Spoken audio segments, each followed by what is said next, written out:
সাহায্যকারী। আল্লাহ রাব্বুল আলামিন যদি কোনো বান্দাকে সাহায্য করেন, কোনো মানুষকে যদি সাহায্য করেন, কোনো মানুষ কি তাকে আর পরাজিত করতে পারে না? কেউ পরাজিত করতে পারবে না। আল্লাহ তাআলার সাহায্য যার উপর আছে তাকে কেউ পরাজিত কখনোই করতে পারবে না।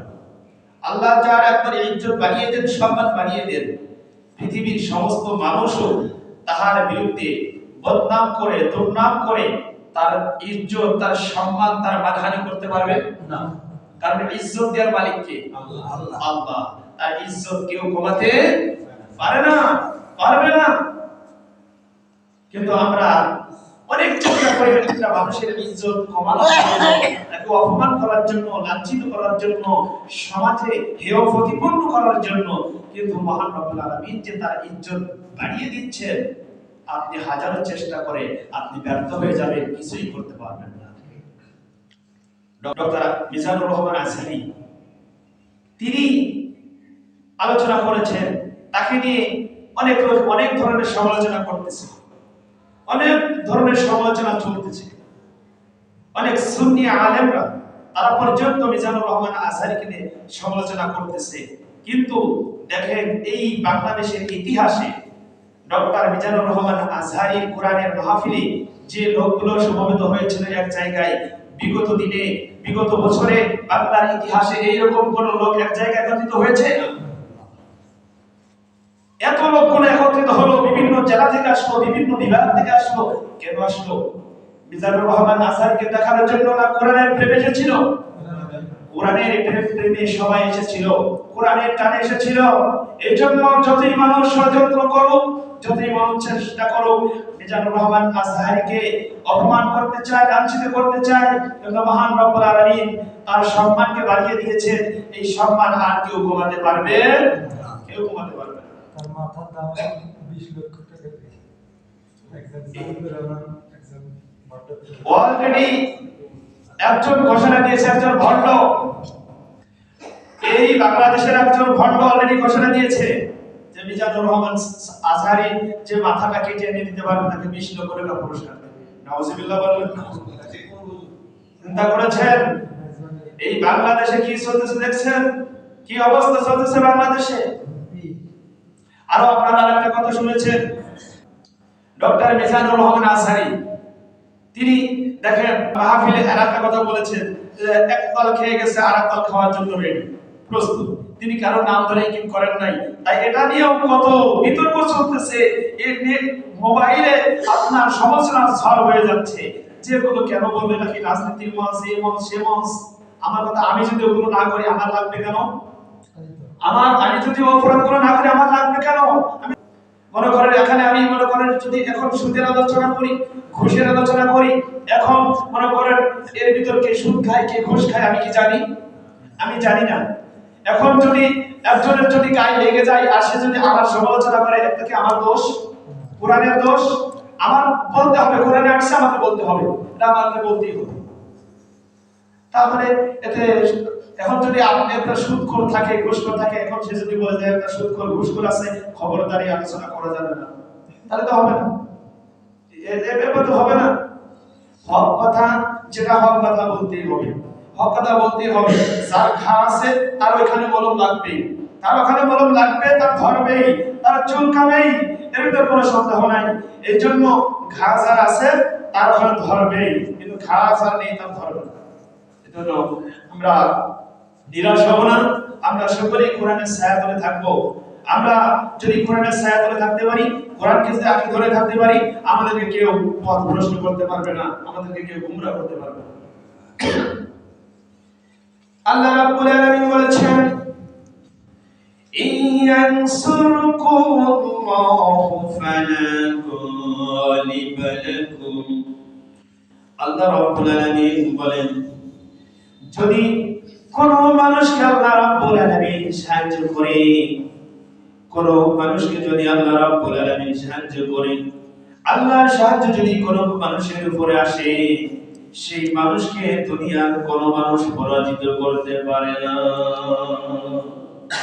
আল্লাহর সাহায্য যার উপর আসবে দুনিয়ার কোন মানুষ তাকে লাঞ্ছিত করতে পারবে না, অপমানিত করতে পারবে না, তার সম্মান হানি করতে পারবে না। কারণ সম্মান দিচ্ছেন, সম্মান দেওয়ার মালিক যিনি হলেন আল্লাহ। وتعز من تشاء وتذل من تشاء بيدك الخير إنك على كل شيء قدير। আল্লাহ রাব্বুল আলামিন ইচ্ছা করলে আল্লাহ রাব্বুল আলামিন ইজ্জত দিতেও পারেন, আবার আল্লাহ রাব্বুল আলামিন ইচ্ছা করলে ইজ্জতকে ছিনিয়ে নিতে পারেন, বেইজ্জতি করতে পারেন। কারণ সর্বক্ষমতার মালিক যিনি তিনি কে? আল্লাহ রাব্বুল আলামিন, সবকিছুর ক্ষমতার মালিক আল্লাহ রাব্বুল আলামিন। যদি ইচ্ছা করেন যে স্বৈরাচার শাসক যখন 15টি বছর ধরে তুমি বাংলাদেশে নির্যাতন চালিয়েছো, তুমি সমস্ত মাসলুমের উপর জুলুম করেছো, নির্যাতন করেছো, অন্যায় করেছো, আর এক মুহূর্তেও তুমি থাকতে পারবে না। তোমাকে 45 মিনিট কেন, তোমাকে আর 45 সেকেন্ড সময় দেওয়া হবে না, এই বাংলার জমিনে আর থাকতে পারবে না। আল্লাহ যদি এটা একবার হুকুম হয়ে যায়, এবার কোন স্বৈরাচারের কি শাসক, কোন স্বৈরাচার শাসকের কি আর সাহস আছে বাংলার জমিনে বসে থাকবে? 45 সেকেন্ডের সময় তোমাকে দেওয়া হবে না। কি মনে করো? এজন্য আল্লাহ ইজ্জত দেওয়ার মালিক, আল্লাহ ইজ্জত করার মালিক। তাই আল্লাহর সাহায্য যদি একবার কারোর উপরে এসে যায়, তাকে দুনিয়ার কোন জাতি, কোন মানুষ আর তাকে পরাজিত করতে পারবে না। আল্লাহর সাহায্য যদি একবার এসে যায়। আল্লাহ রাব্বুল আলামিন বলেন, وَيَخْذُلْكُمْ فَمَنْ ذَا الَّذِي يَنْصُرُكُمْ مِنْ بَعْدِهِ। আল্লাহ রাব্বুল আলামিন যদি একবার কাউকে পরিত্যাগ করে, আল্লাহ যদি কাউকে প্রত্যাখ্যান করে, আল্লাহ রাব্বুল আলামিন যদি কারোর উপর একবার নারাজ হয়ে যায়, দুনিয়ার মানুষ কেউ তাকে সাহায্য করেও তাকে বিজয়ী করতে পারবে না। দুনিয়ার সমস্ত মানুষ যদি তাকে সহযোগিতা করে, আর আল্লাহ যদি তার উপর নারাজ হয়ে যায়, সে কি বিজয় লাভ করতে পারবে? পারবে না। আর আল্লাহ যদি খুশি থাকে, দুনিয়ার কোন মানুষের সাহায্যের প্রয়োজন নাই। এক আল্লাহ যদি খুশি থাকে, আল্লাহ যদি খুশি থাকে, তার বিজয় অর্জন করার জন্য এটাই যথেষ্ট, আর তার কিছু প্রয়োজন নেই। তাহলে রাব্বুল আলামিন বলেন, وعلى الله فليتوكل المؤمنون। মুমিনরা সর্বদা ভরসা করে কার উপর? মুমিনরা সর্বদা ভরসা করে আল্লাহর উপর। কারণ মুমিন জানে আমার একমাত্র সাহায্যকারী হলেন আল্লাহ, আমাকে আল্লাহ সাহায্য করতে পারে। কারণ মুমিন জানে ইয়্যাকা না'বুদু, আমি তোমার ইবাদত করি, ওয়া ইয়্যাকা নাস্তাঈন, এবং তোমার কাছে সাহায্য চাই। এজন্য মুমিন জানে আমাকে সাহায্য যিনি করতে পারবেন তিনি হলেন আল্লাহ। এজন্য মুমিন কখনো বাতিলের কাছে মাথা নত করে না, মুমিন মাথা নত করে একমাত্র কার কাছে? আল্লাহ। এজন্য মুসলমান নিরাশ হওয়া যাবে না। যত ঝড় আসুক, যত বিপদ আসুক, বাধা আসুক, আমরা কখনো নিরাশ হব না, ধৈর্য হারা হব না। কারণ আমাদের রব আছে, আলাইহি তাওয়াক্কালতু, আমরা সর্বদা ভরসা করব আল্লাহর উপর। আল্লাহর উপর যদি ভরসা করে থাকতে পারি আর সবর করতে পারি, সবর করতে পারি, নিশ্চিতই বাংলার জমিনে একসময় কালেমার পতাকা বদবদ করে উড়বে। উড়বে না? আল্লাহর সাহায্য যখন আসবে, আমরা যদি মুসলমান যদি ধৈর্য ধারণ করতে পারি, যারা ইত্তাকুল্লাহ, আল্লাহকে ভয় করে, এরা যদি আল্লাহকে ভয় করে, আল্লাহর উপর সবর করে, এরা যদি বসে থাকতে পারে আর আল্লাহর কাছে যদি হাত তুলে বলে, আল্লাহ আপনি আমাদের সাহায্যকারী, আপনি আমাদেরকে সাহায্য করেন, নিশ্চিত এই বাংলার জমিনে একদিন না একদিন কালেমার পতাকা বদবদ করে উড়বে। কেউ এই পতাকা আর নিভাতে পারবে না, উড়বে ইনশাআল্লাহ। এজন্য এই পতাকা, কালেমার পতাকা যদি উড়াতে হয়, সবথেকে বড় অগ্রণী যে ভূমিকা রাখতে হবে, সবথেকে বড় যে ভূমিকা রাখতে হবে, সেটা হলো যে সমাজের যুবকদের যুবকদেরকে বড় ভূমিকা রাখতে হবে।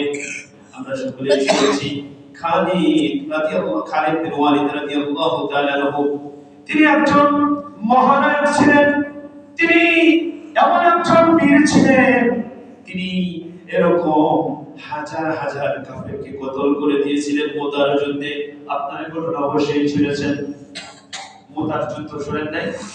মুতার যুদ্ধে ইসলামে অনেকগুলো যুদ্ধ হয়েছে। বিশ্বনবী মুহাম্মদ রাসূলুল্লাহ সাল্লাল্লাহু আলাইহি সাল্লাম তিনি সশরীরে 27টি যুদ্ধে অংশগ্রহণ করেছেন।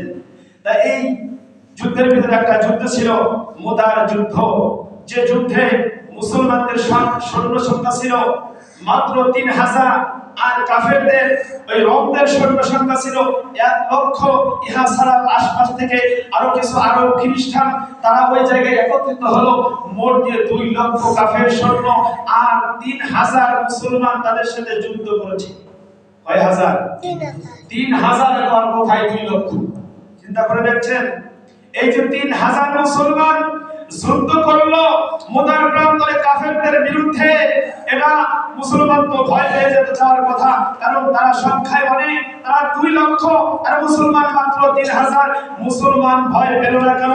কারণ মুসলমান জানে আমাদের ঈমানি পাওয়ার আছে, আমাদের ঈমানি শক্তি আছে, আমাদের সাহায্য আসবে আল্লাহর তরফ থেকে।